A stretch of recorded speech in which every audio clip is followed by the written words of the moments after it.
Kiss, come here. Come here. Kiss. Come here.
Hey, Tyler.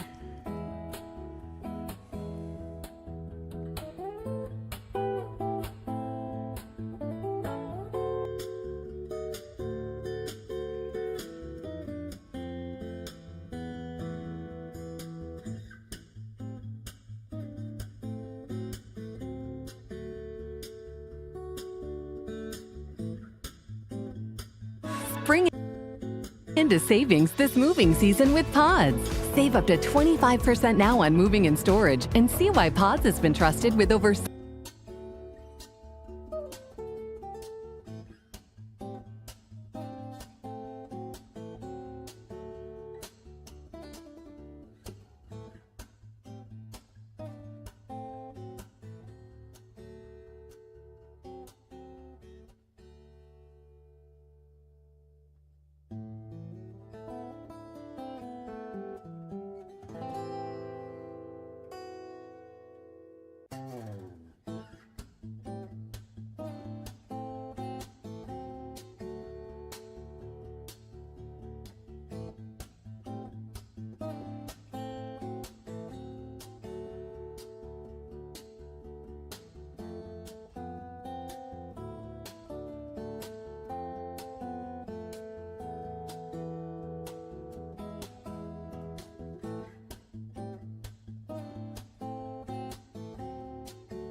used clinical language where needed, but he also explained what it meant and how it was used, so you could actually follow every piece of what was going on. His research was also fairly clear, fairly easy to follow, and the immediate results of his research were what he talked about in the book. He didn't extrapolate it to any other situations, and he acknowledged where more work and research needed to be done. And that's when I learned how to look for bias in supposedly objective clinical writing. Now, when reading sources for this video, it felt like almost every single source I read had an ulterior motive, like the first woman that we studied about in that class. My red flags were going off. Like, no matter what I read, no matter which direction of this argument it argued, it felt distinctly like reading that woman's book again. Lots of extensive extrapolation from a teeny tiny example that may not be based in reality, a lot of either a misunderstanding of what's going on or a willful misrepresentation of what's going on to prove a point, and a constant need for each side to aggressively debunk the other side as much as humanly possible, which led to an infuriating amount of cherry-picked data and quotes left out of context. It made me want to tear my hair out because can we please act like adults? I know academia is very petty and hubristic and all of that stuff, but the way that people are trying to tear each other down is making it very hard to find any actual definitive answers on anything, which is very frustrating. And I spent a lot of time while trying to research for this also trying to think about like human nature and why is this happening with this topic in particular. And I think I've narrowed it down to two primary things. The first is that when it comes to trauma, there is a fundamental disconnect between clinicians who see tons of patients every single day, researchers and professionals and whatnot who are primarily discussing theory and or patients they worked with many decades ago, and then the personal lived experiences of the general public, many of whom have been fundamentally let down by the system and also may not necessarily know the psychological neuroscience, all of that kind of stuff.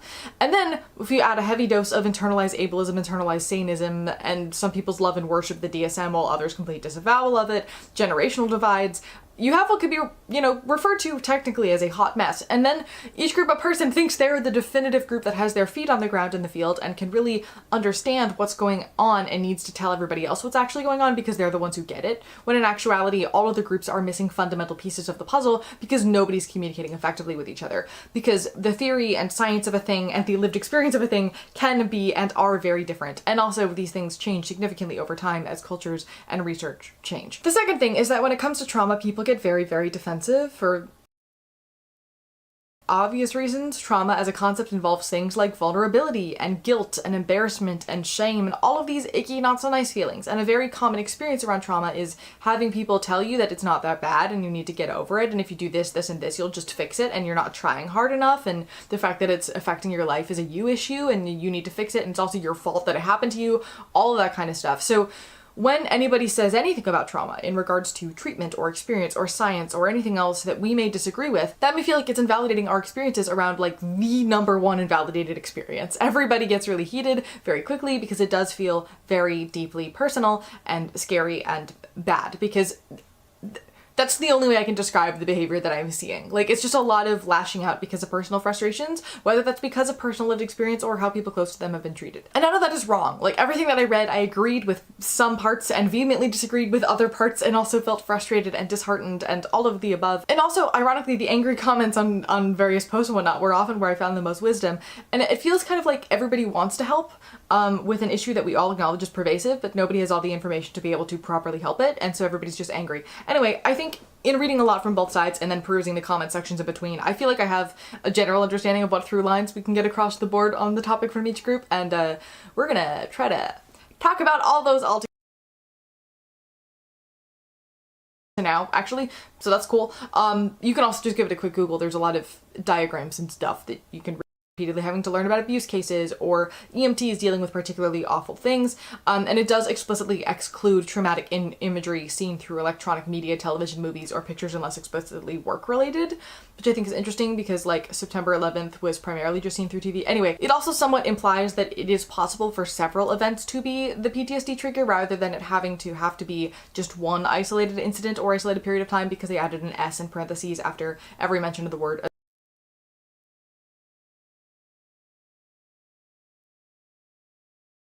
Well, the autism program largely grew out of this work.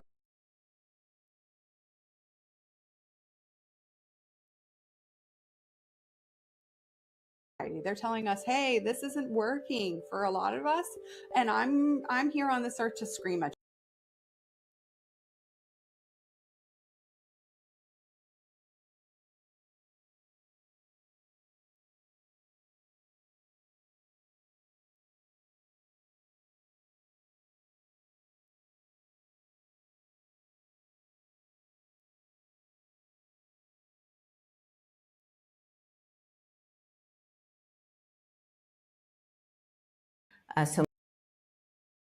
Sometimes we confuse the trait of a highly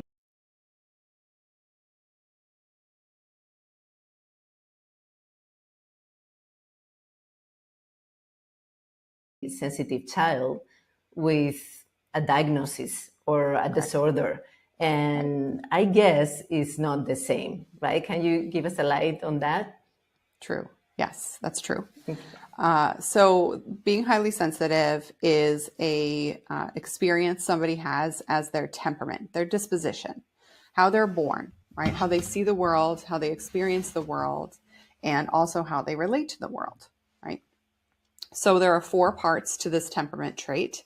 And I want to first cover the fact that there are, depending on the studies, usually all researchers come to the conclusion that there are 5 temperaments. And one of those 5 is, again, if you don't have emotion regulation skills, that plays into perfectionism, right? And anxiety and really wanting every single detail to work out the exact right way that you need it to, which might, if you have an extroverted child, show up as my way or the highway. Right. So when I'm bringing attention to the understanding of the trait, DOES, those 4 components, to understand that might show up differently in every child. It doesn't mean you're going to have an introverted, woe is me wallflower on your hands. You could have an extroverted child who is just expecting everything to work out the way that they want, and they're gregarious, right? So when we think about it from a temperament standpoint, it is important to understand that the inner core of how your child experiences the world, it fits those 4 criteria. How they display that behavior depends on their skill sets. Right. And there is also the uniqueness of each child, right? And the way they're going to express it and the way, yeah, absolutely. Okay, so for parents that are now listening to you and saying, okay, I might have a child that is highly sensitive.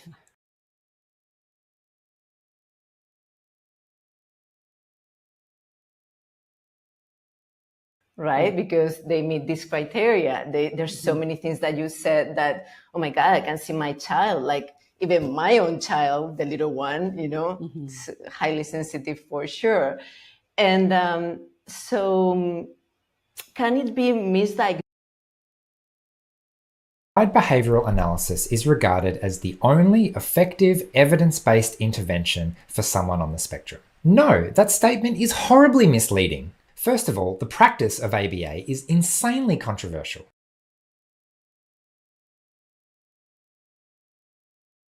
Large sections of the community are vehemently opposed to that type of therapy or anything even resembling it. Secondly, it's not the only evidence-based practice. It's not the only effective intervention.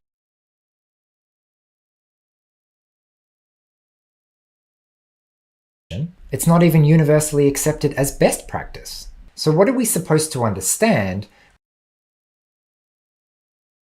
when you say, for all its flaws, applied behavioral analysis is regarded as the only effective evidence-based intervention for someone on the spectrum? No, that statement is horribly misleading. First of all, the practice of ABA is insanely controversial. Large sections of the community are vehemently opposed to that type of therapy or anything even resembling it. Secondly, it's not the only evidence-based practice. It's not the only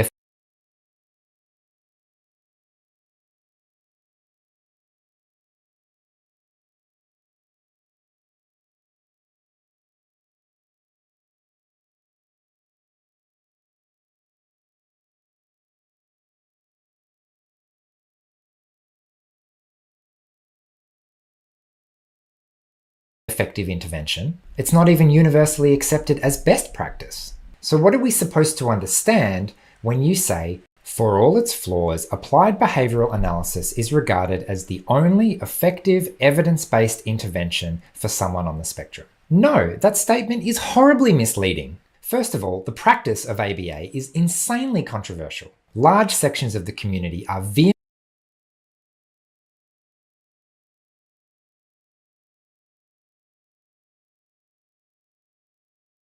predict the development of autism based on the composition of a child's gut bacteria.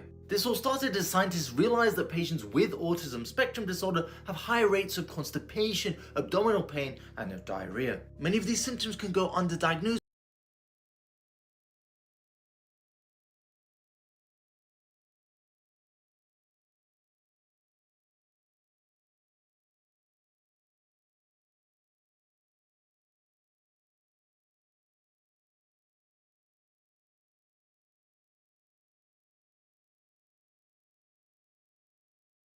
because of communication difficulties. Where these symptoms go untreated, the studies show that those ASD patients have higher rates of aggression, irritability, and self-injury. The Zhao and colleagues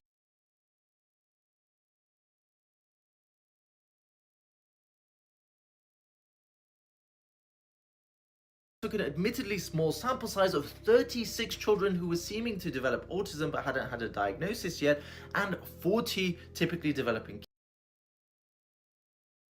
kids, and compared their microbiomes to each other. They found a presumed ASD group to be deficient in Faecalibacterium and Coprococcus, which are part of the butyrate-producing bacteria group. They even managed to develop an algorithm which could tell whether the child was in the presumed ASD group or the typically developing based on their gut bacteria composition. Of course, larger sample sizes are a new study finds that they could predict the development of autism based on the composition of a child's gut bacteria. This all started as scientists realized that patients with autism spectrum disorder have higher rates of constipation, abdominal pain, and of diarrhea.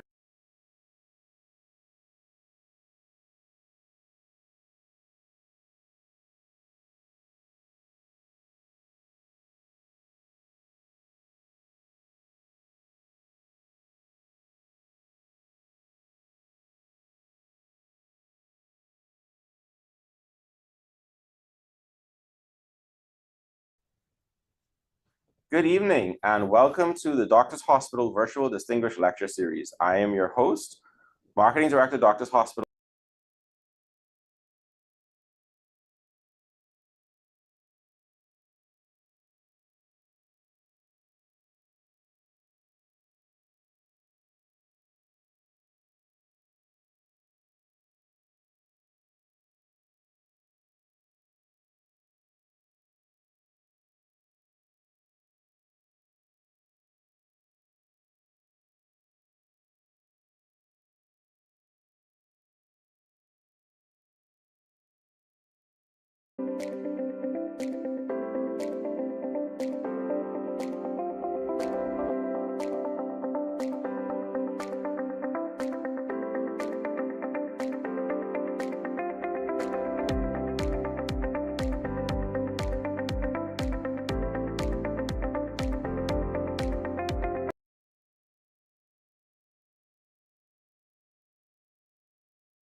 Going to present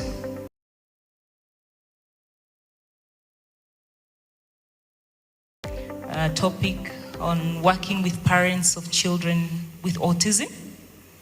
Gabriela Center Experience. His name is Anthony Thomas Ephraim, and Anthony is a distinguished occupational therapist with a master's degree in occupational therapy. He's currently serving as a lecturer at the Kilimanjaro Christian Medical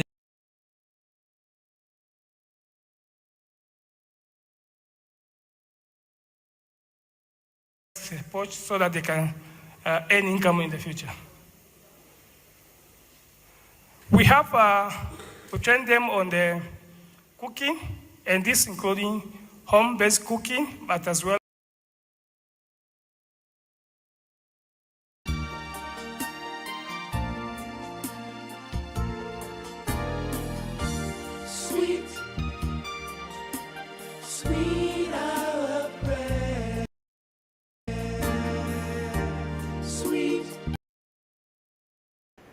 Let me suggest to you that you follow God's plan for your life and receive the good things He has in store for you.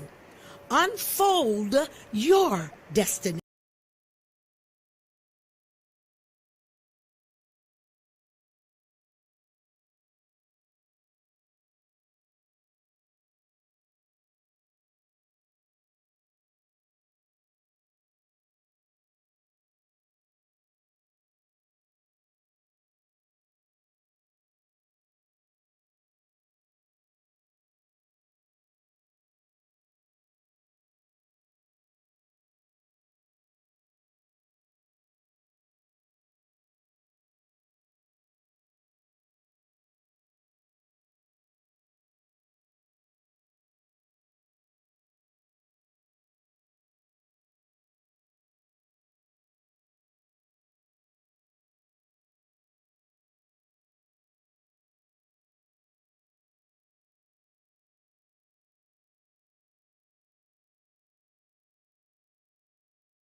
Hello everyone, my name is Byron. I'm the CEO and co-founder of Divergent.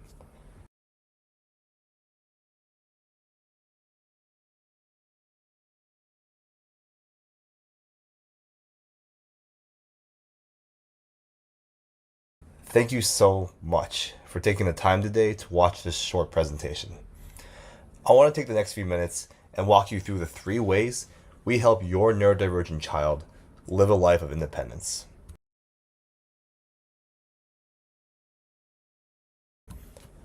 But before we dive into it, I want to ask you a question.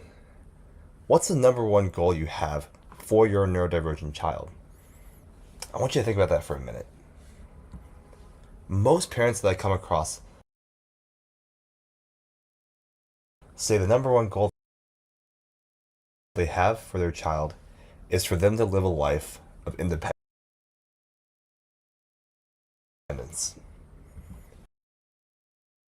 Secondly, what's the number one skill they need to develop in order to live a life of independence? Well, when I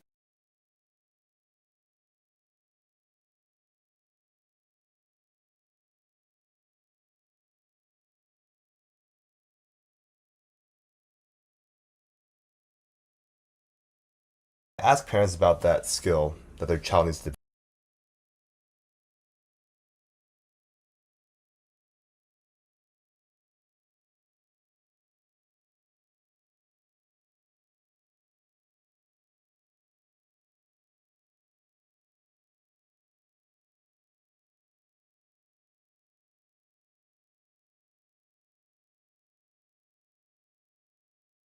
develop, it usually falls into one of these 3 categories: vocational skills, social skills, life skills.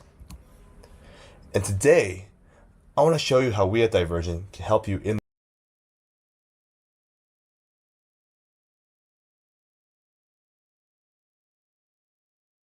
these 3 critical areas in order to help your child grow and accomplish their goals. As we dive into this, I want to first let you know who I am and why I'm passionate about helping those with special needs and disabilities live the best life possible. For me, it always comes back to my brother Brandon. He's a 24-year-old. He's someone that is looking to live independently, looking to get a job, to be able to move out and get his own place. But my family hit the services cliff when he turned 22, and we lost access to a lot of the services that he needed to be able to thrive. The ones that he got through school, through his special education. And so I knew I had to do something to work with my family to make sure he could maximize his potential. And that's how Divergent was born.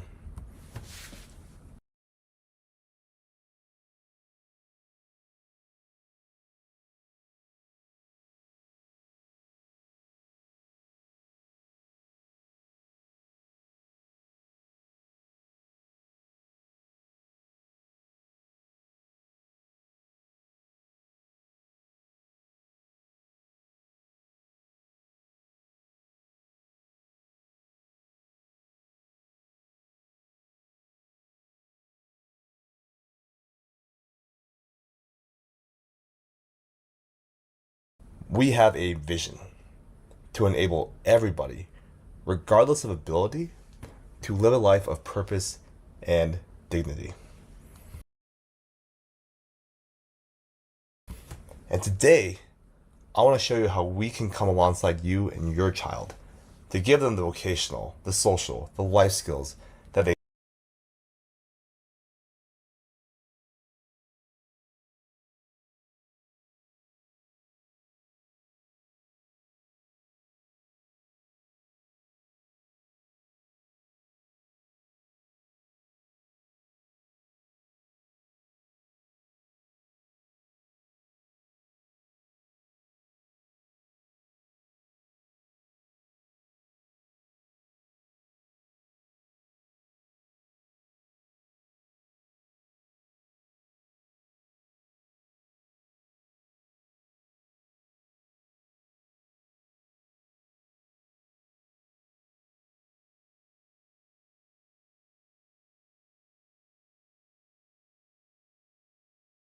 need to live a life of independence.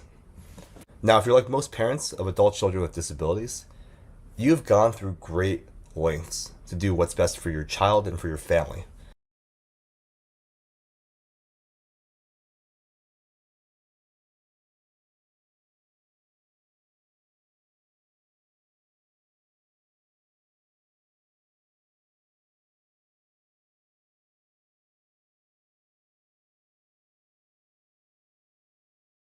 To give them the skills, the tools, the support that they need to thrive. You've probably tried even some of these things on here.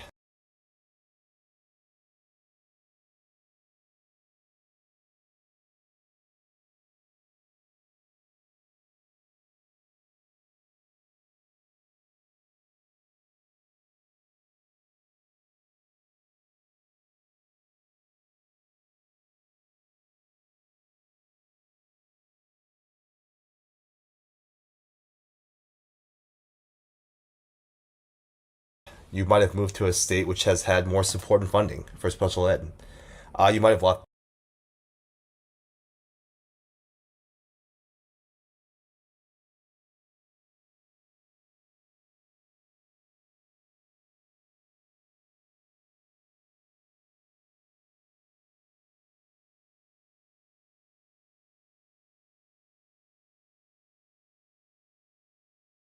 you might have left a job or spent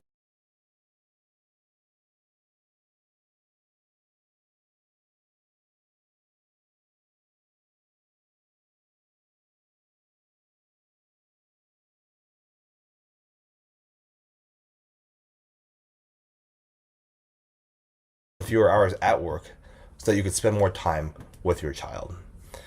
And it's very possible that you've paid out of pocket for care, for speech therapy, for OT, for ABA, that would supplement what they got in school.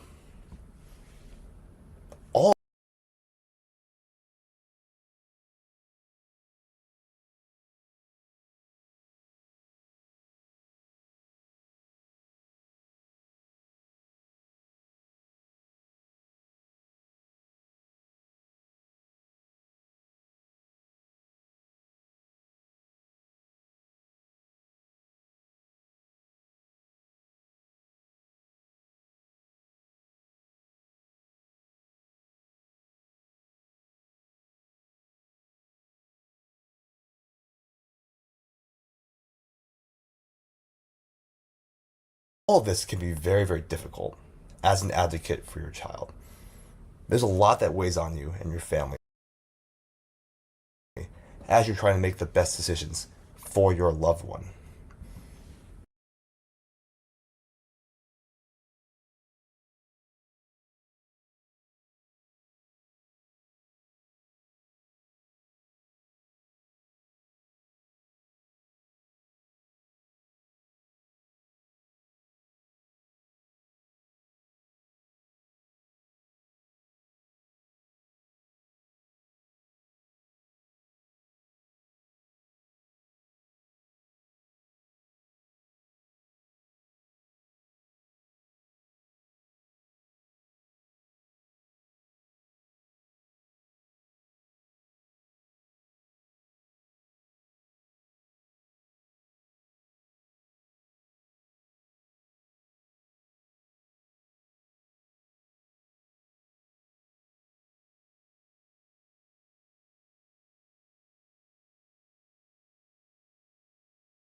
We know that most families have a goal of helping their young adults get jobs,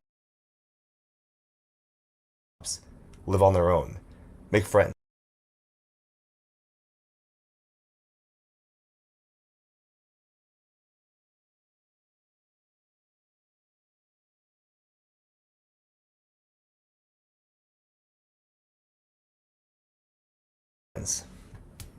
These are the priorities that families have. It's the same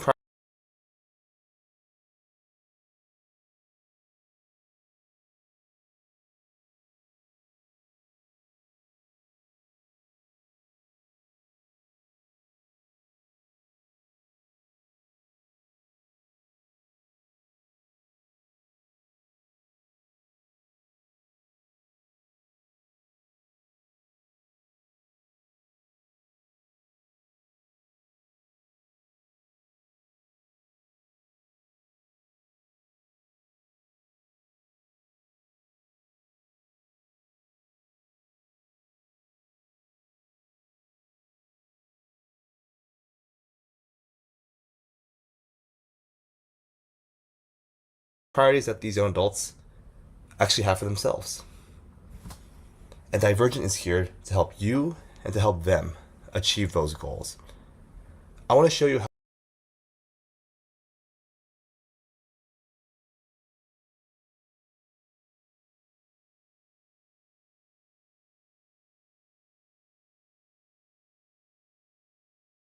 how we've developed the best training, coaching, and resources platform available today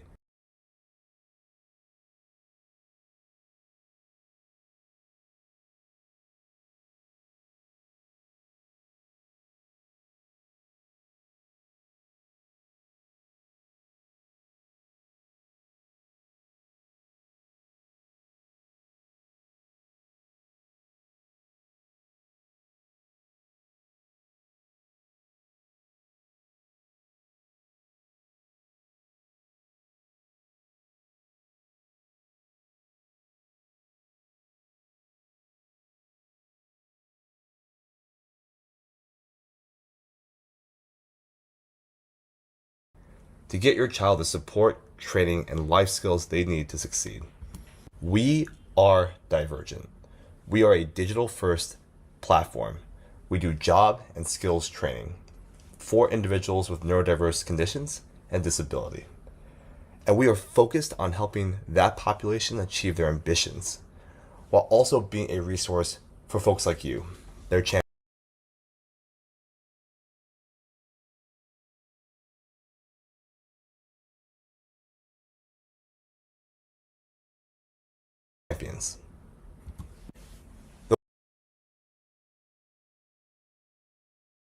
Those goals that we talked about at the beginning, Divergent make those a reality. We are focused on adolescents and adults and making sure that they get the modern life skills and job skills that they need to transition and thrive.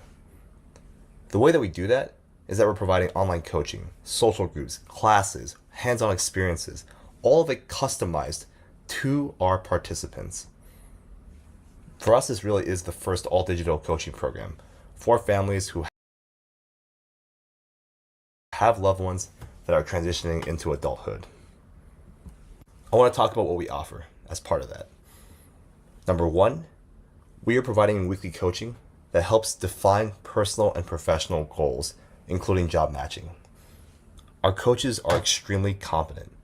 They are highly trained, they come from special ed and disability backgrounds, and they truly are the top 1% of professionals that we have recruited from across the globe. Secondly, we have very extensive training modules.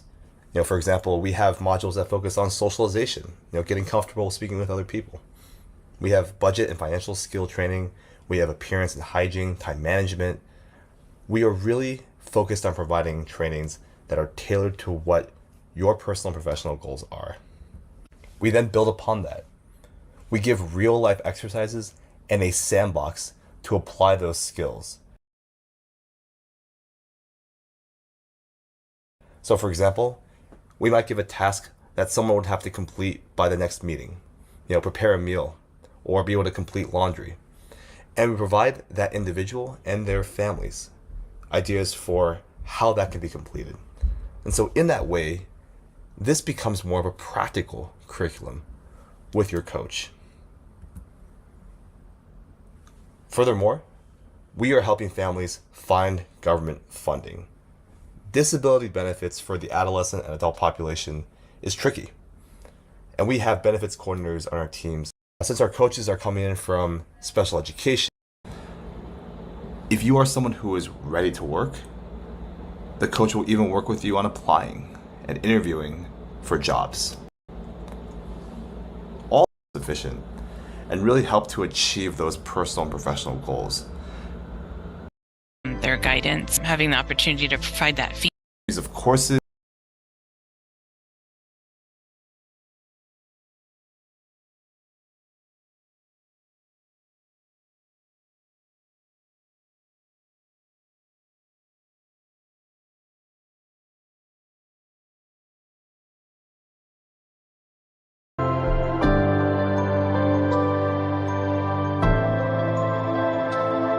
I think everybody needs other people in their life as their support group, right? My kids are young adults, but they're young adults with, some neurological differences.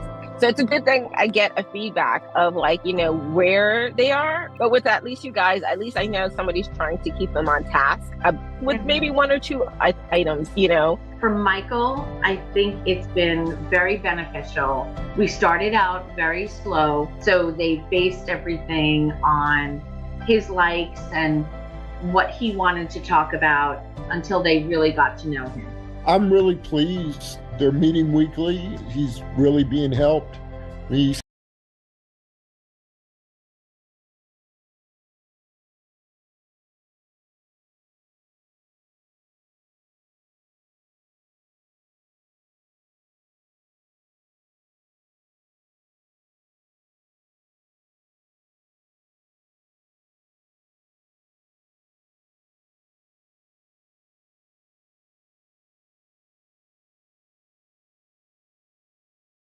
currently in a job search. Everything y'all are doing is great. I just appreciate it. I think getting a set time slot on a weekly basis and making that routine is super important. My daughter has really benefited from their guidance, having the opportunity to provide that feedback and kind of thinking about what the next steps and next goals will be has been a really good experience. I would just say thank you to everyone. All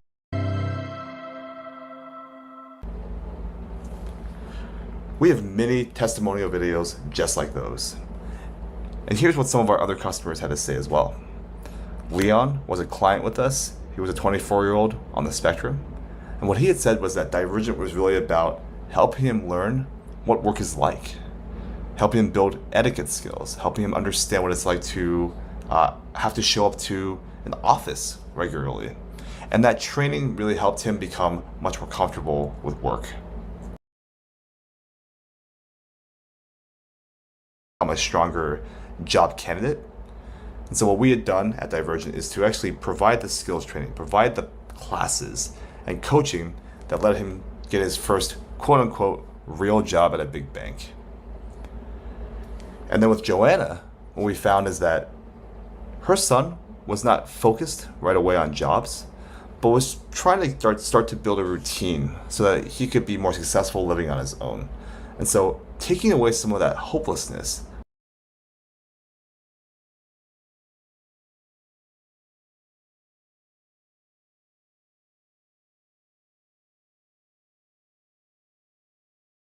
taking away some of the stress, that was something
something that was a really big deal for her.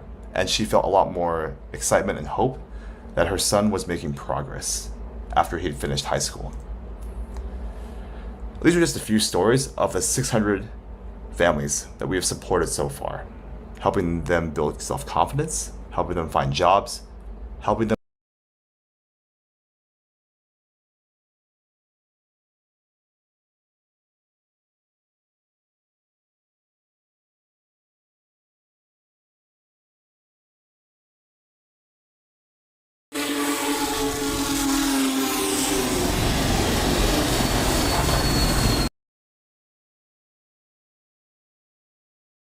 because Florida has a strong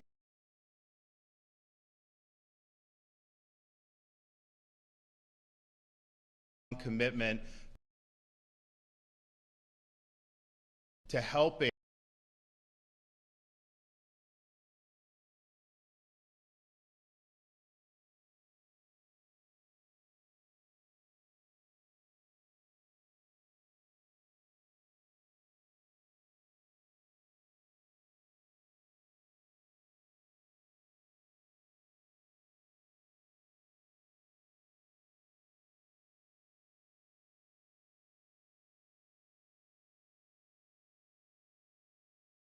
particularly young people that have unique abilities and have unique challenges when it comes to education. And we have not just talked the talk, we've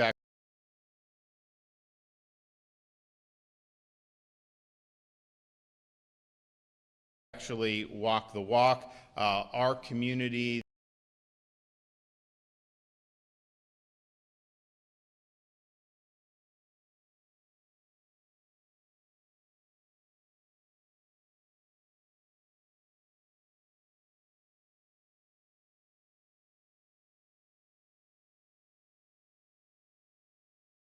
the investments we've made in communities across the state has made a real difference. And if you look here what they're doing at the ELS Center, this is really what it's all about. And so I want to commend the ELS for what they've done over many, many years. And it's great to see so many great things come to fruition and to see some of their plans for what they're going to do in the future. First thing, though, I'm going through the budget and making approvals, and obviously they can take whatever. Whether you need it or not, I highly recommend that you bring this vacuum cleaner back with you. This vacuum Challenges are there, and focus an entire school around that. I mean, not every school can meet every need. That's just not the way it works. So they've been able to do this. So when parents are able to get a scholarship to go there, it's been a huge, huge difference all across the state. Well, that was a few years ago, 25,000. Today, we have close to 100,000 students with unique abilities that are on scholarship and going to school.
To do a plug for the First Lady of Florida's Hope Florida initiative, because I think what she's done is recognize that at the end of the day, government cannot do everything.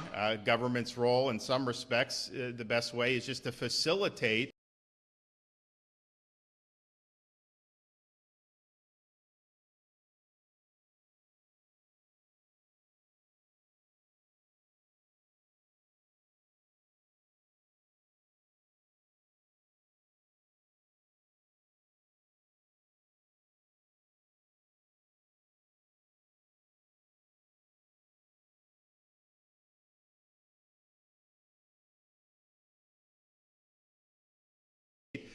connecting people in need with resources that are already in the community, because a lot of times people don't know these resources are available. So Hope Florida works alongside with APD to find innovative ways outside of government to support the Floridians they serve and their families. She breaks down, the Hope Florida breaks down traditional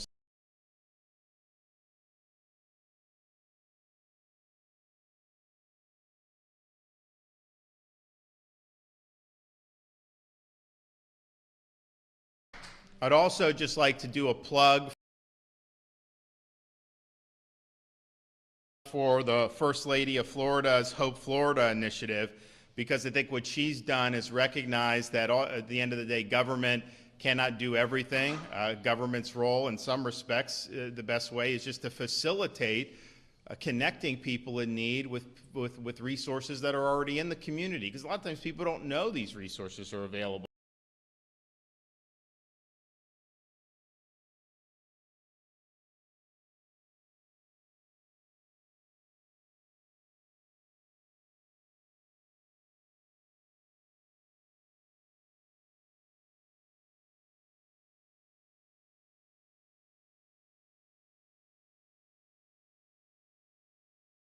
Initiative, because I think what she's done is recognize that at the end of the day, government cannot do everything. Government's role in some respects, the best way is just to facilitate connecting people in need with resources that are already in the community, because a lot of times people don't know these resources are available. So Hope Florida works alongside with APD to find innovative ways outside of government to support the Floridians they serve and their families. She breaks down, the Hope Florida breaks down traditional silos. It works with private sector. It works with faith-based institutions, nonprofits, government entities to encourage all sectors of community to be part of the solution. And so I think it started with our Department of Children and Families, and now it's something that's being done with our Agency for Persons with Disabilities. So I think Hope Florida, we know it's worked because when we did it on the DCF, those are folks that were on means-tested welfare, got over 20,000 people off of welfare and into productive avenues for their lives. And that's, that independence is really, really important. Yeah. So we are proud of what we've done in Florida. We're proud of what others have done, like the L Center and like other institutions across the state. We're going to hear from some other folks in a minute, but we do have this check here that we'd like to present. So anyone that wants to be a part of the check presentation, come on up. Just get right here, maybe. $1 million? Damn. The world's first titanium nonstick pan. It's gonna blow your hair back. I'm Mike Pagale, 3 Michelin chef, and I've been cooking for Okay, I'm gonna go on to the next one because it's just gonna be political BS. Well, it's been. I was hoping he was gonna say something significant about what they're actually doing, but it was just him being, saying 51 days since 15-year-old Sebastian Rogers went missing from his Sumner County home. The sheriff's office there telling Fox 17 News they've had no viable leads to finding the boy with autism, and now Sebastian's father. And I'm going to tell you that kid was probably picked up and somebody probably did very bad things to him. I'll just put it that way. Is making a public plea for the FBI to take over this case. There's even a petition now. Fox 17 News' investigative reporter Kelly Avellino, you've been following this case. If the longer they are, the less likely you are to find them alive. And I think this kid was probably unlifed. involuntarily. Since the beginning. So what can you share with us this Wednesday morning?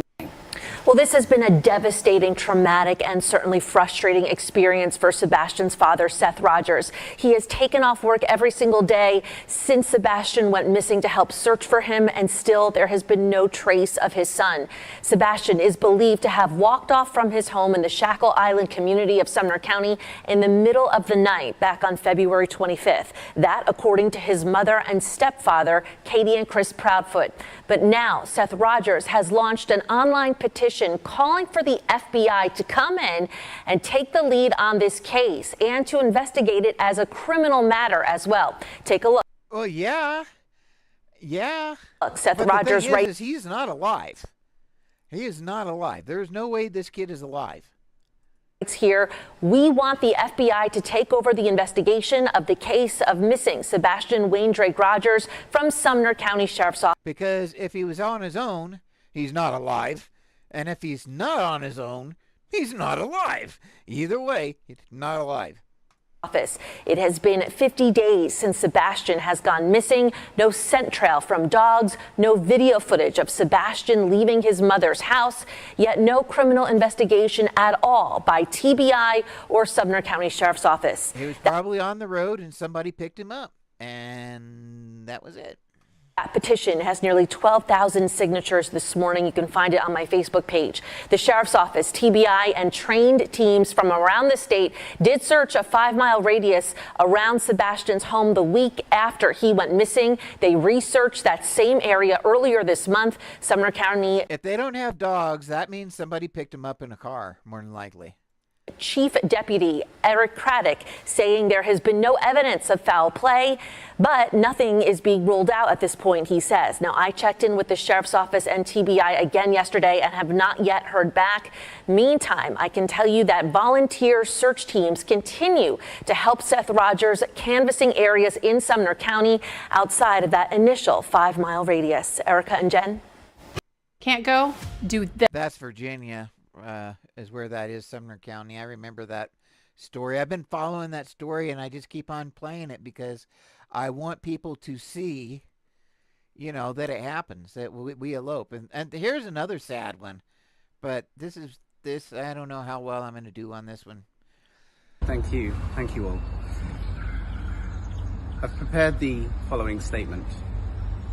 I'm grateful to all who have given evidence during this inquest.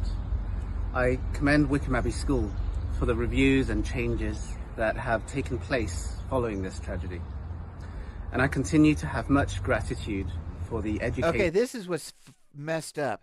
This girl is autistic. Everybody knew it. And this faculty member punished her for something stupid and traumatized her so much that she went home and committed suicide.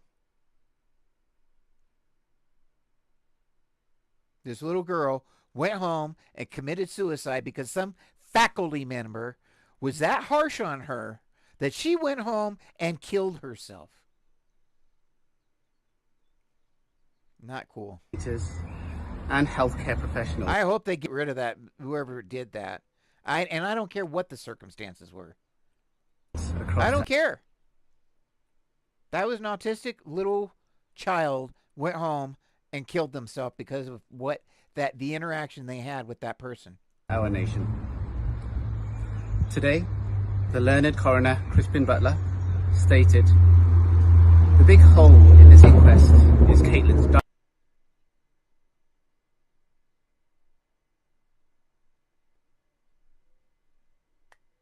Okay, that was interesting. I'm having connection issues and I really shouldn't be having them.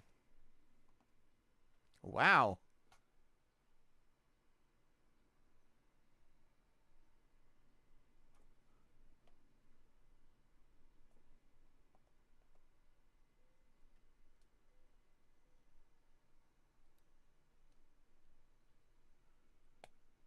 I don't know if I'm here or not. I dropped Instagram earlier because I was having issues. And my computer's only 24% on the CPU, considering I'm running 5 streams right now.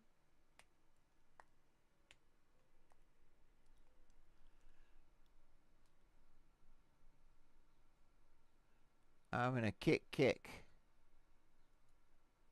There, I kick.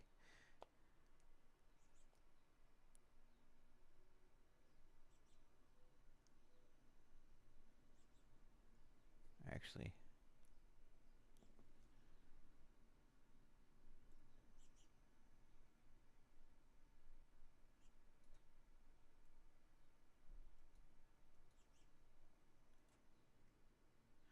Okay, am I back now? I hope I'm back now. That's really weird that I lost that. Okay. See if I'm back on kick. I can't tell.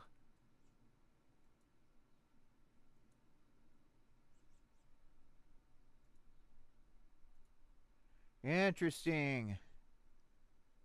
Anyway. All right, moving right along.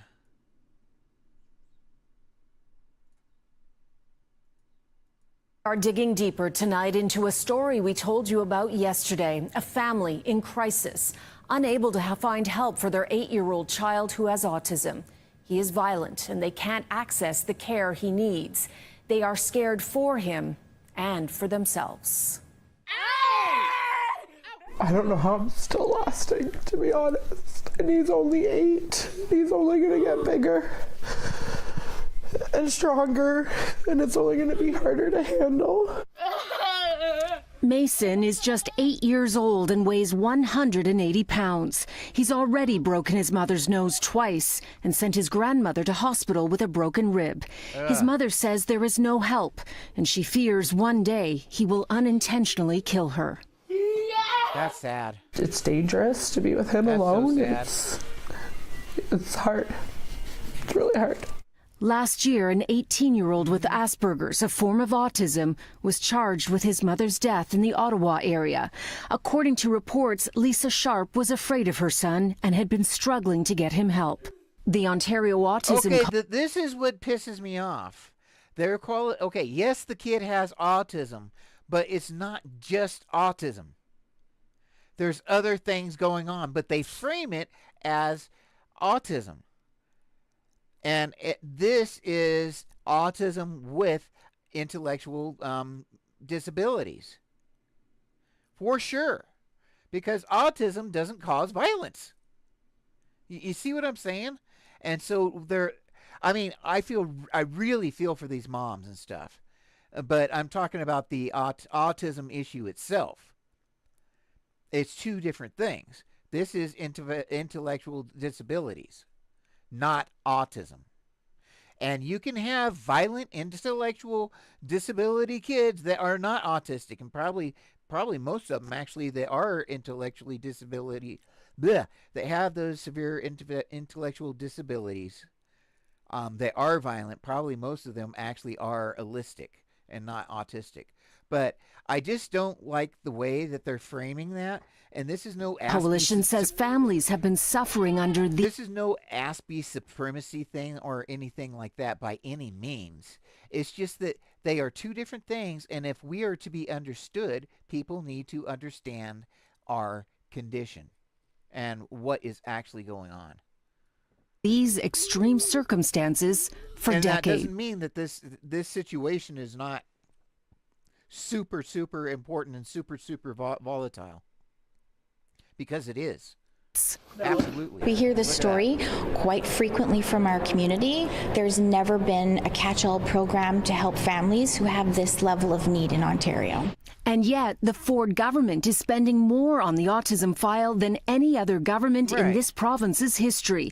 $720 million. That's double the funding since it came to... Tyler, that's why, I mean, like right now, let's see, there's been a few people here, but that's literally why I'm doing this right now. Literally why I'm doing this and why I want to do it now is to get the voice out there. I know what I'm doing. I don't think anybody else is really actually doing what I'm doing. I've noticed that there are a few autistic people on YouTube that are starting to do commentary and stuff like that on more faddish things. You know what I mean? You know, like Paige Lale right now.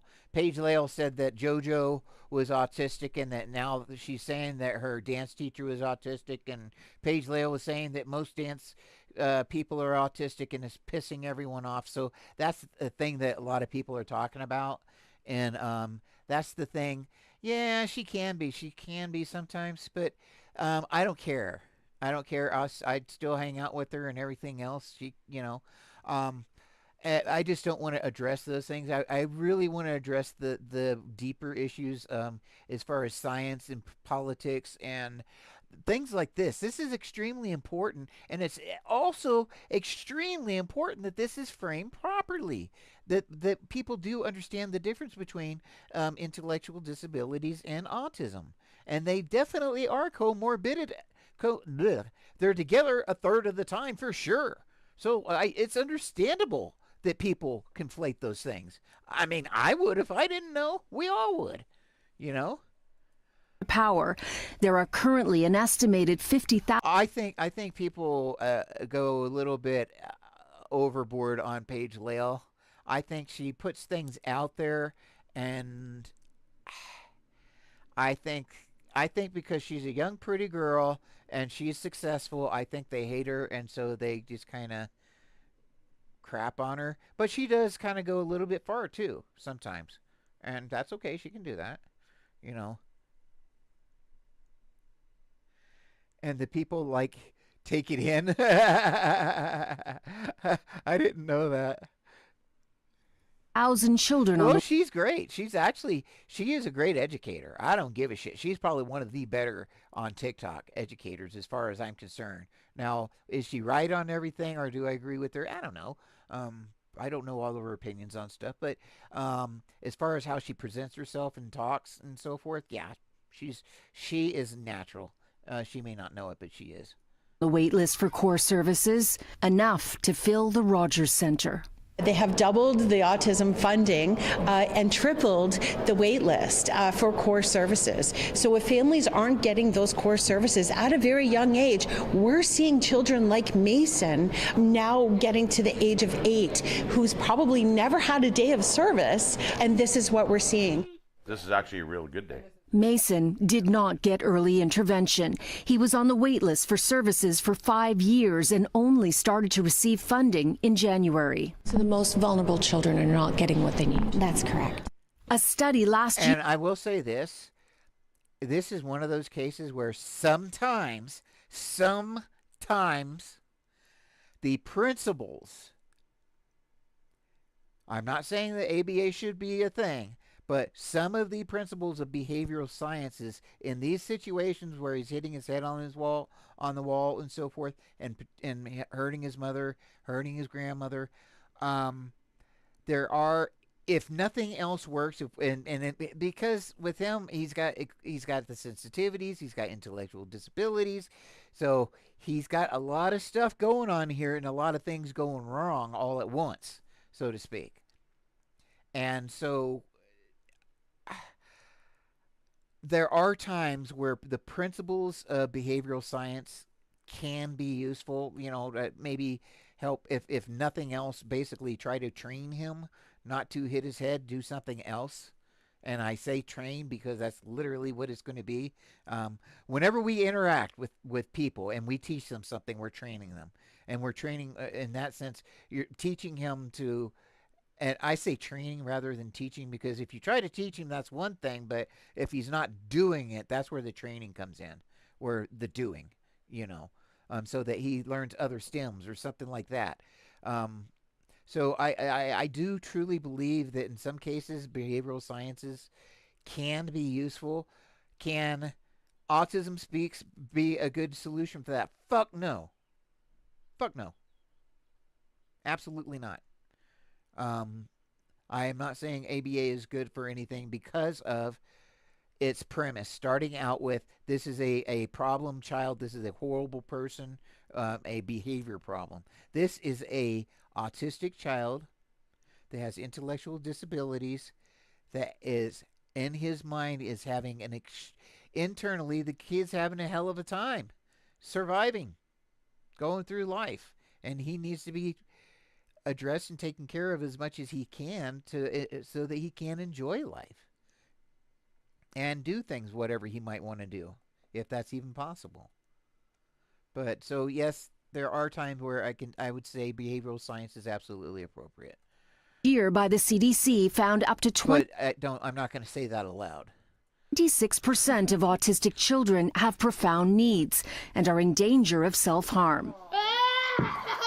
I think most autistic people have self-harmed themselves at some point in time in one way or another. Just going to throw that out there.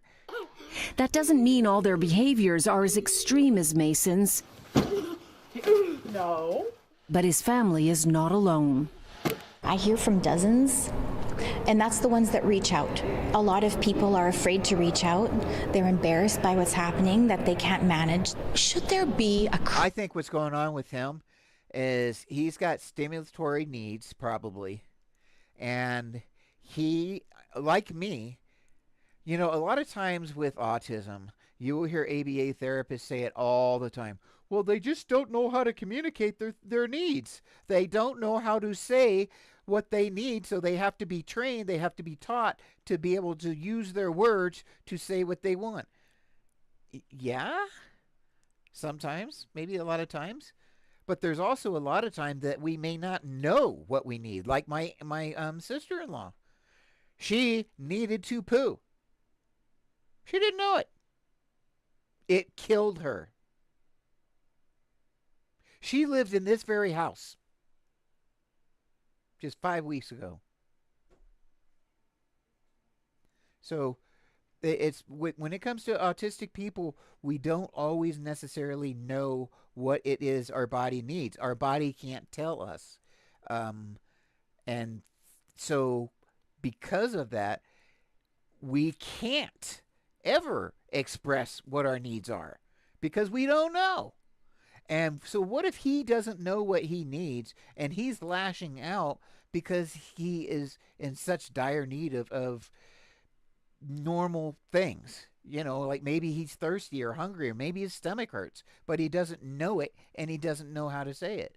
Yeah, it is scary. It's very scary. That's why I take that's I have this little thing that's full of little stool softener things, and if I don't drink enough, drinking plenty of fluids is essential for any neurodivergent people. That's a huge thing. Crisis team. In fact, Gatorade type things and like Powerade and those kind of those kinds of drinks are the best by far. When you have a family that is this shattered. I think a crisis team would be fantastic. Right now, families in this position are resorting to desperate measures. They will go into emergency and sit down until someone helps them. They have to call police on their children. Alina Cameron is careful to give the Ford government credit. The funding is fantastic. We just wish it were being used in a better way. She worries too much of the budget is being spent on administration and not... Does it shrink our lips and gums a little bit? I don't know. Probably does. I know my son, he always had chapped lips because he wasn't drinking enough. Not enough on giving children like Mason the care... that is non-alcoholic beverages. They need. I think that the current minister is trying. The fact that they're willing to listen to our community is really important. We asked for an interview with the Minister of Children, Community and Social Services and were promised we could speak with him next week. For now, we were given a statement that says in part there are urgent response services designed to help stabilize situations and prevent the risk of harm. Mason's mother tells me she does have an urgent response worker, but they don't come to her home. It's a 1-hour phone call once a week. She says they tell her they are at a loss of what to do. Ooh. Now this, I've talked about this a lot. This child is in a huge danger of being unlifed by police. If he's acting out like that and striking out like that with his mother, and she decides to call the police one day, I don't know how many times I've seen it. that a kid grows up to be 10, 12, 14, 18 years old, is autistic, has intellectual disabilities, and the cops show up. Now, you got to understand, these people have put up with this kid that's been giving them all this hell for 18 years, right? The cops show up for 6 seconds and shoot him and kill him. So this family has been dealing with these autistic kids their entire lives. The cops can't handle it for 6 seconds. Oh, you watch. Go on YouTube and look, and it's on YouTube a lot of times. But yeah, there is time and time and time again that the cops will show up and just kill a kid. I saw one. There was a 14-year-old boy. He had a rake. A rake. They knew the boy. He had a rake, so the cop draws down and kills him. Just murders him. Because he had a rake in his hand. I mean, what is that kid really going to kill that man with the damn rake? A 14-year-old little, and he wasn't a big one either. Are you kidding me? A rake? And he has to murder the kid? But it happens all the time. All the time. Parents cause, I can't control my autistic kid. Well, do you think they might have a weapon? Well, I don't know. They might have picked something up in an alley. How the hell should I know? Oh, they're armed. Kill them. And that's what happens.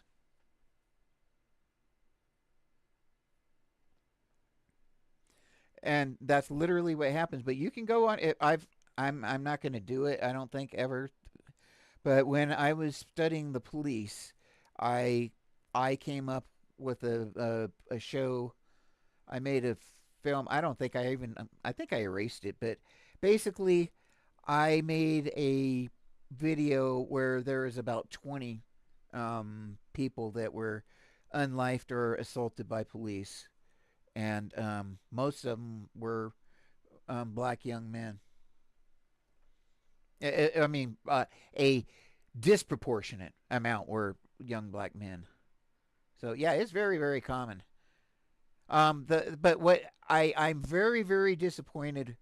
Talked to me horribly at that age, and then they sat with me for the rest of my life. I can't be in the presence of a cop. Oh, I can't either. I was a peace officer for 15 years, and just in the last 2 years, the last 3 years, I've been assaulted and arrested twice by cops, and all the charges were dropped because they broke the law. I didn't do anything wrong. One of them, I was sitting on my porch having a cup of coffee, and they thought there might be a Hispanic female in the area that was suspicious, so they assaulted me and arrested me. And I was having a cup of coffee on my porch. Yeah.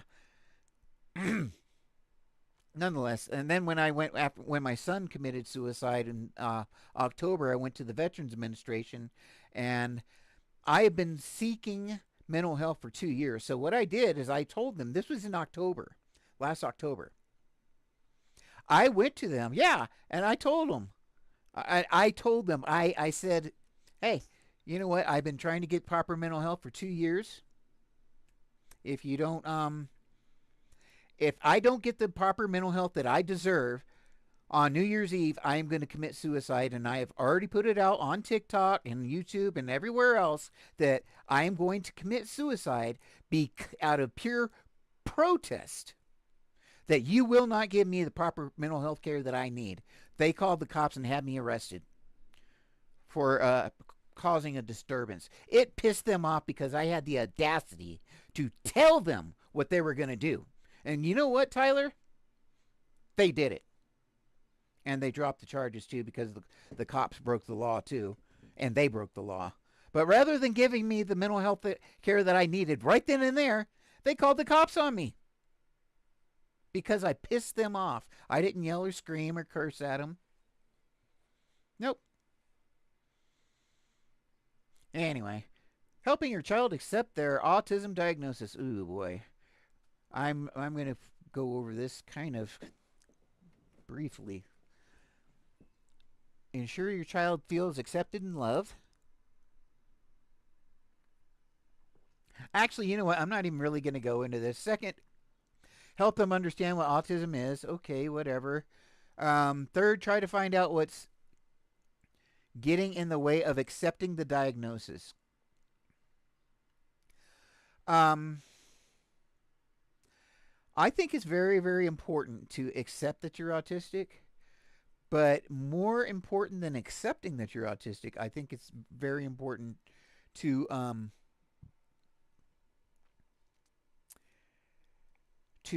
give yourself permission to be autistic. Oh yeah, absolutely. Yeah, you make an observation and then they get offended because you made that observation. Ooh. Yeah. Fourth, introduce them to the neuro. Oh, thank you. Yes, actually, that would be number one for me. But yes, that's brilliant. I can't believe that this actually says this. What organized or this is war. And at the outside with or, it's I'll show you here. This at the outset, I'm kind of against this thing, and the reason for that is this. Organization for Autism Research is what that is. No. As soon as I see autism research, I start getting like, oh,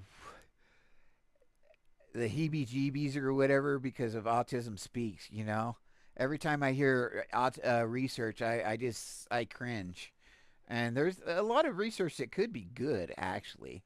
But when it gets into genetics or anything else, I'm pretty much against it at this point in time. It's all going to happen anyway. No matter what, the genetic research is going to happen. They are going to find a way to prevent autism, for sure. Now, whether we do it or not, I don't know. But it's definitely going to happen eventually. Yeah. Well, you know what? When that was the thing is when I discovered I was autistic, I had no idea about all the comorbidities and also how much it really does affect things. And it really does. It's crazy how much other things it affects. On World of Warcraft, yeah, they're all autistic. They're all autistic on World of Warcraft. All the old people.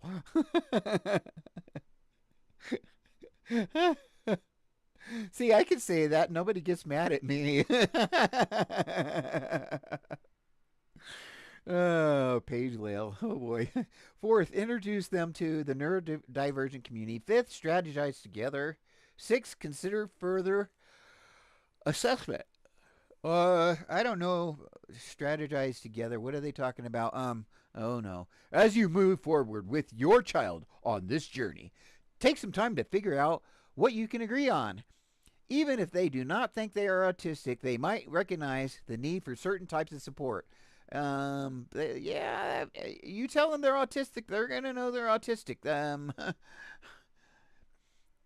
You can partner with them in figuring out how they need help without having to label it autistic. No, tell them they're fucking autistic. And there's no shame in that. There is zero shame in being autistic. It's like, should somebody be ashamed for having brown hair? Or blonde hair? Or what have you? Come on. No, it's just another type of human being. I have not played World of Warcraft at all, and I'm very glad I didn't because I probably would have loved it. I would have been all over it. I ended up playing EVE Online, and I love that game. So, okay, this is an interesting story. I want to learn more about this ore and see what they are. I'm going to have to come back and check that out. Yeah, he destroyed his life. Was that his life? Yeah, I was kind of afraid that World of Warcraft might become my life. It just, I kind of like those types of things. Oh, yeah, absolutely. And perfectionism comes with autism, by the way. It's very, very common. You ready? Yeah. What is this about? Foster mom mistreats autistic kids and lives to regret. Okay, this title sounds real clickbaity. Right. Miss Jacobs, how come no one ever wants to adopt me? Oh, honey, don't think like that. Okay?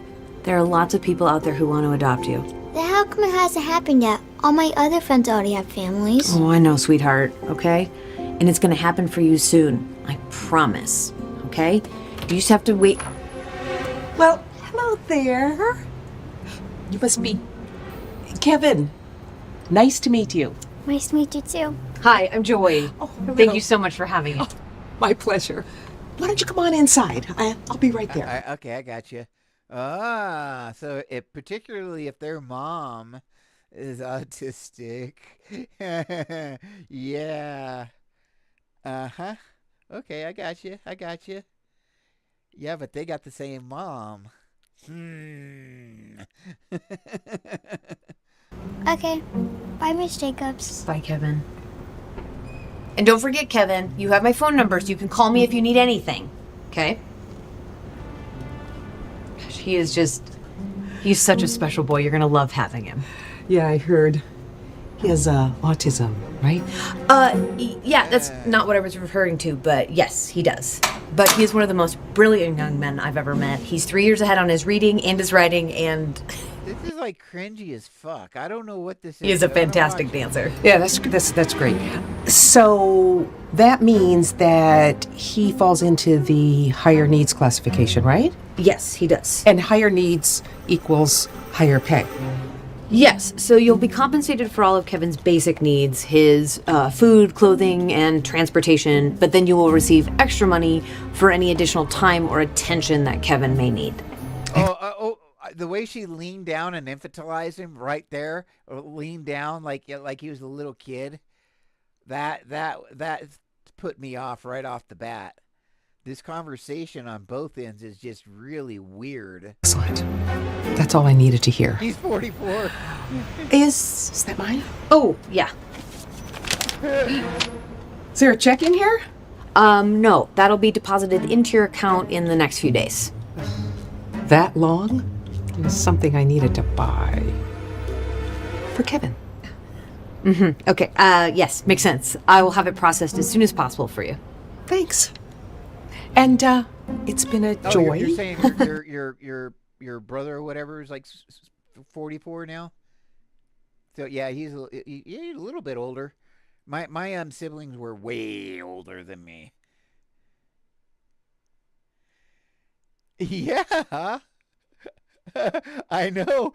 You know what's funny is I realized just yesterday, I think I was telling you, I think my sister's autistic. I had never even thought about it. But my French sister, holy shit. Things have to be exactly. It's not so much perfectionism, it's more like an autistic it's not obsessive like OCD. It's more like an obsessive. It has to be my pattern. It has to be my routine kind of thing, rather than it has to be this way because it has to be this way because my noggin says so. And she is so fucking particular. I mean, I love her dearly, but oh my God. And now that I think about it, my mother was exactly the same way. That's not her mom, but not I think my sister, she's got to be autistic. I got to talk to her. Now I think she knows I'm autistic now, but I don't think the bug's been dropped in her ear yet. Meeting you. You have a nice day.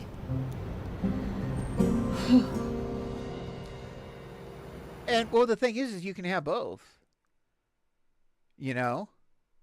You can have OCD, like my daughter is probably bipolar, definitely OCD, absolutely. She's a PDA autistic, so she's ADHD too.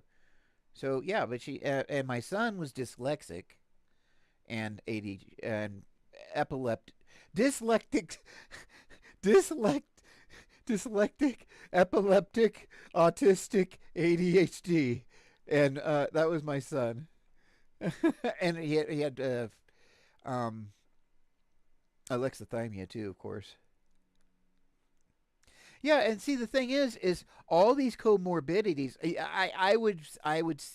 Okay, it's not my. I don't know if anyone in your family would be autistic, but I will say this: I would strongly suggest that probably all of them are very likely to be, because if like everybody's either got dyslexia or maybe some kind of epilepsy or Ehlers-Danlos or all these things, or ADHD or OCD, or all these things that are comorbid with autism, and everybody in the family's got something like that. Right? Like, when everybody in the family's somewhere on there, that pretty much says, yeah, that's a spectrum family. Yeah. Well, oh yeah. Hey! Yeah, I just told somebody yesterday, my father, you see, I know my mother was autistic. Well, if my sister's autistic, then her mother had to have been autistic, because my dad wasn't. He might have had Ehlers-Danlos, a little stretchy, but nothing else to indicate that he was no neurological anything. So her mom would also have to be autistic. But if my dad married or fooled around with one autistic lady, he probably had a thing for autistic ladies. And that sounds really weird or whatever, but you know how your brain is. You know how you think. You know how it's very, very intellectual, how you work things through and think things through and talk things out, just like you are with me. Those are very attractive traits, I think. I mean, so why wouldn't he go after like attractive or people who think in that way, right? Why not? So yeah, that would make sense. And also the fact that he was older, I believe, and I believe it also applies for men, but Tyler, particularly the older men, like 50s and up, that if older men like that have, I think it can increase the risk of autism. And of course, we know it's definitely true for all kinds of risk factors that women get into their 30s and so forth. So, What are you doing in there? I was just looking for something to eat. Did you ask? No. Well, what makes you think you could go in here? Sorry. I know that you and I are just getting to know each other, kid. But there are certain rules you're going to have to abide by during your stay here. Okay, like what? Like... This is only 3 minutes in, and I really want to go.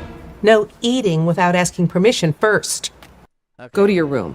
Your child needs these 3 key factors to get into. I'm done with that one. I'm not going to sit there and watch that abuse. I don't care if it's supposed to be funny. I don't care if it's supposed to be fucking educational or anything. I'm not going to fucking put up with that bullshit. I am not going to do that. That upset me. That's how my stepmother used to address me. That's how she, I was always wrong no matter what. Boy, that really upset me. I got into that in just a few minutes, and I was like boiling. That was just, and then I went halfway through, and then she said that. Ugh, okay, enough of that. Autism Acceptance, a new understanding of neurodivergent. Now, this was a really cool story I wanted to look at. Be neurodiversity affirming, accept people as they are, and support them. Okay. The public's general understanding of autism is changing for the better.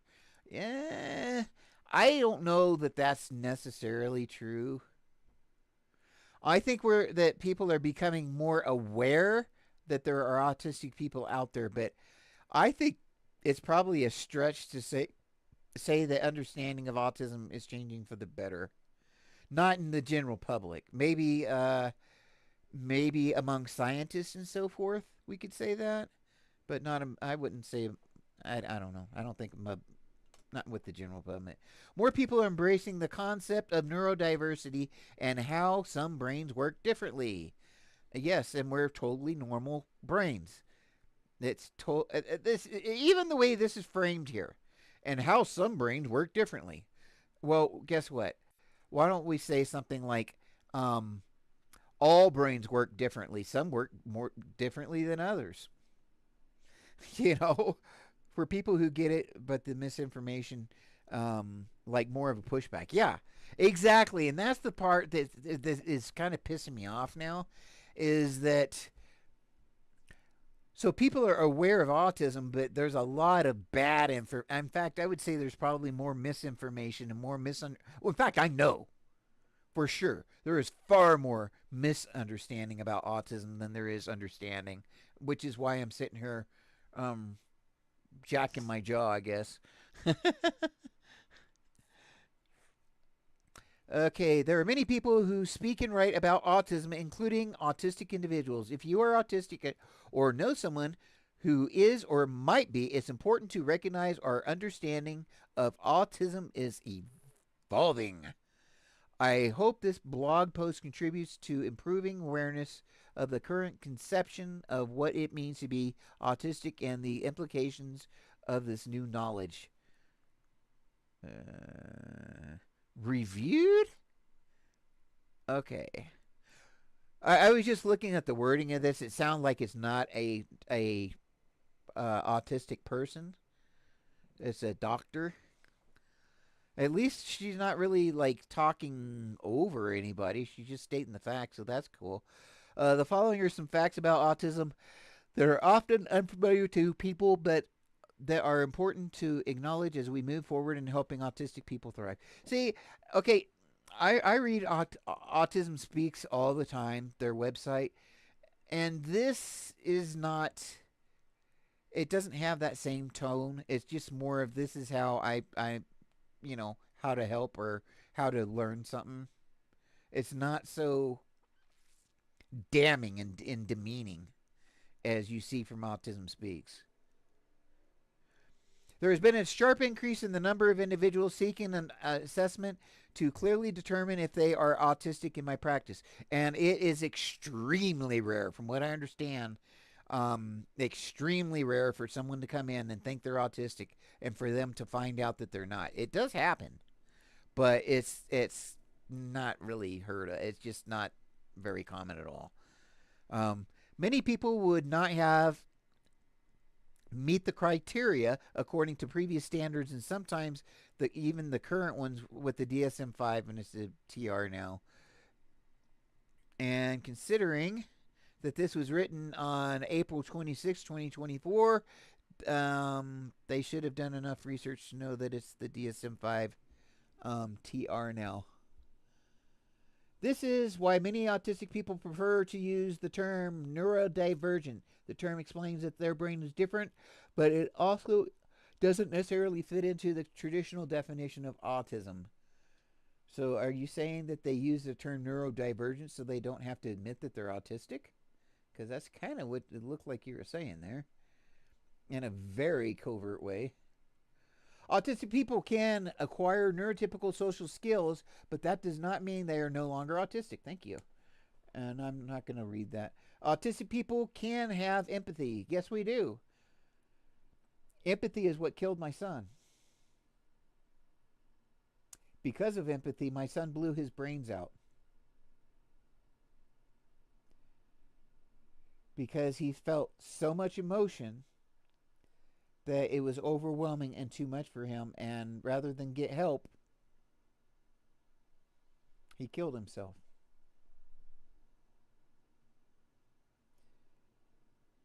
When I talk about Autism Speaks, people criticize me and say, well, you shouldn't blame Autism Speaks for killing your son. No, they didn't kill my son.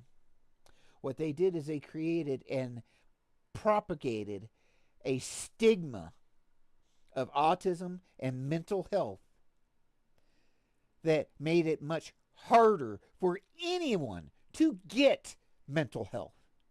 He did not get mental health. If they had put as much effort into normalizing mental health and normalizing autism as they put into demonizing it. My son may be still alive.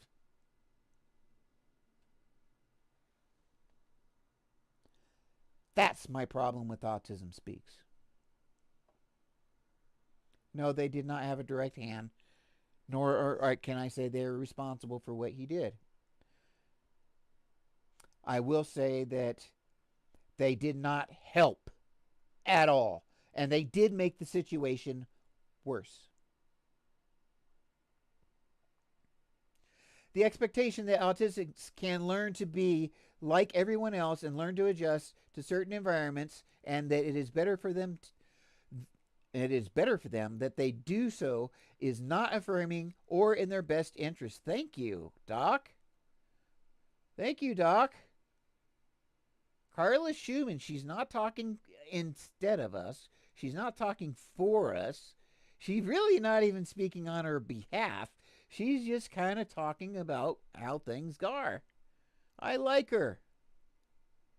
I like her. You know what? I think she she did good. She did good. I think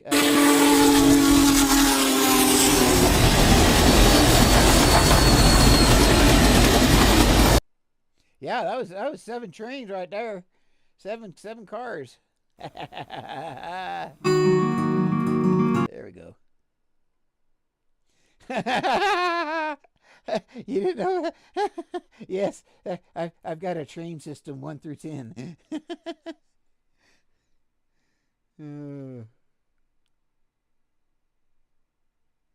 What in the heck? Oh, okay. Your parents of autistic children speak of heartache. Ruth Mauli is still waiting to hear if her 7-year-old son has autism. What is this going to be? Another Canadian thing? Oh, New York. Oh, wait, the York area. This could be York, England. Okay. York. This must be across the pond. I'm going to guess it's across the pond. Parents said the process of having their children diagnosed with autism can take years in the York area. Yeah, this is probably across the pond. One mother revealed that after receiving the diagnosis, there was little support available. So, like, they wait years and years and years to get a diagnosis, and then there's no support system there when they do get it. That's just great. On Monday, the press reported that 4,545 people in the area covered by the NHS Humber, whatever that is, Humber, and the North Yorkshire Integrated Care Board had been waiting for months for an autism diagnosis last year, according to the NHS figures. Oh my God, this guy looks like a pale Nazi or something. They washed him out there's way too much. And that blonde hair, oh my God, no, that is so bad. Like Max Headroom or something. The 40-year-old who lives in New York said her son struggles with emotional regulation, which has made her suspect that he could be autistic. She said she has been told they will get the final assessment within months. Okay, this story is boring me. So their heartache is that they're just not getting the care that they need. That's their heartache. Okay, I get it. I understand. I got it. County approves. No. $25 million settlement for death autistic man shot by deputies in his living room. This is from April 11th of 2024. This is not an old story.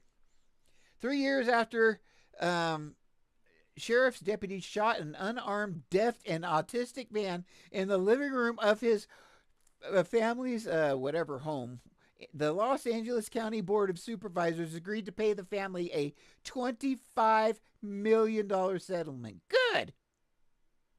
Good. And I hope he lost his job too. They didn't say anything about him losing his job. I what's his name? Isaias Cervantes was permanently paralyzed as a result of the March 2021 shooting, which took place a few feet away from his mother's sister, therapist, and twin brother who has cerebral palsy. Holy shit! They had a whole damn conference there in that living room. Cop walks in and says, there's an autistic kid. Boom! Wow. See, you left the CP kid alone. Why do you leave the CP kid alone?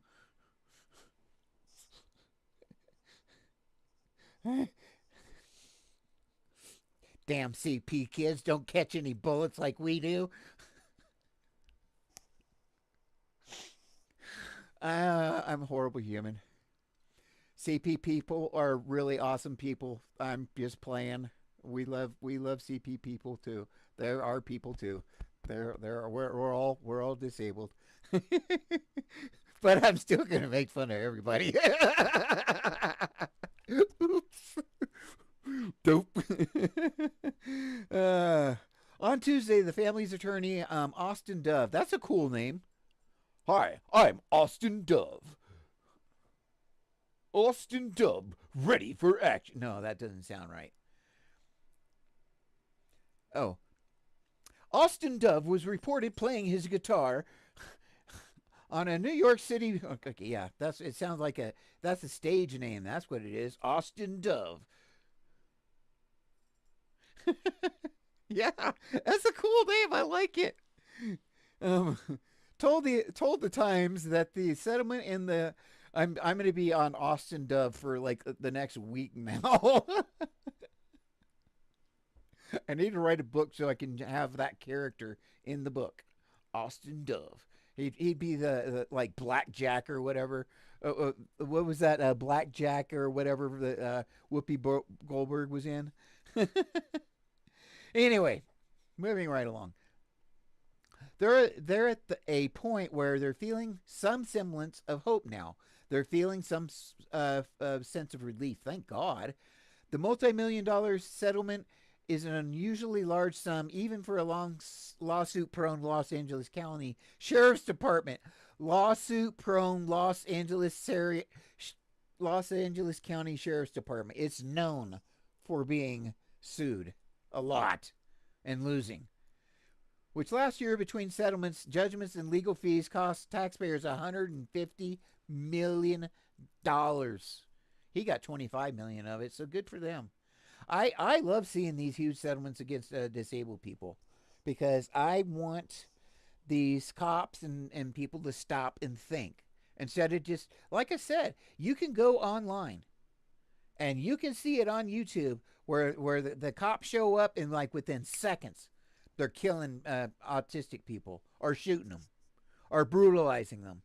Whereas, like I said, these parents who called them worked with these kids for 18 years and not once had to kill them.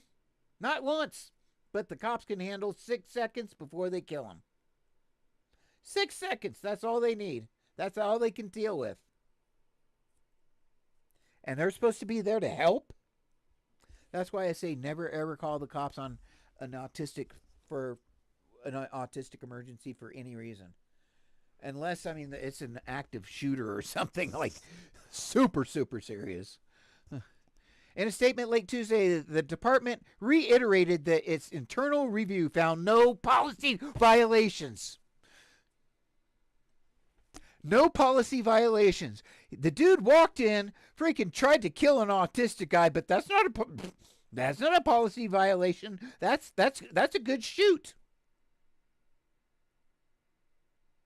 I was a peace officer for 15 years. That's a good shoot. When the department can justify it, then it's good to go.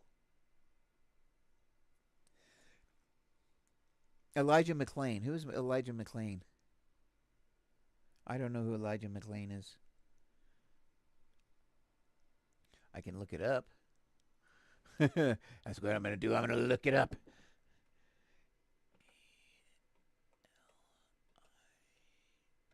Whoops.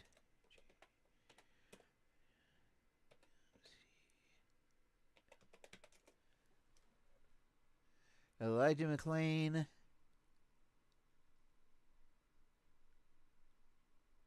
Oh.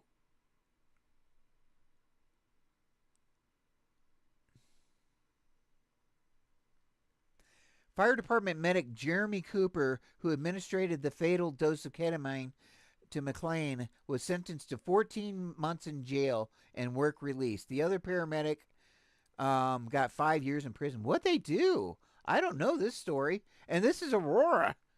This is right up the street. When did this happen? Oh, 1996. Okay. That's why. I am going to look up the story, though. I want to know about it. So I'm going to keep a tab. Keep a tab for me. All right. Well, you know what? It's right at 8 o'clock, and I'm gonna jump out of here for the night, for the evening. I'm trying to keep it between 6 and 8, and I'm trying to figure out if how much material I'm gonna have, so I don't run out before the end of the week. You know what I'm saying? So that's kind of important. But I really appreciate you being here. You definitely kept me entertained the whole time. You kept me entertained. You kept the stream going today. You actually did, which is really cool.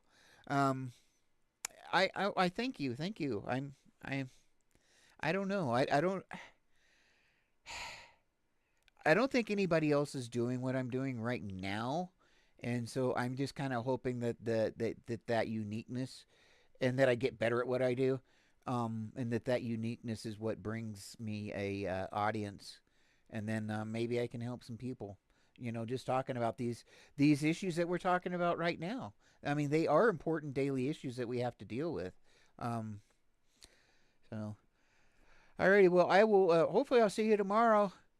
Thank you so much, Tyler. You're wonderful.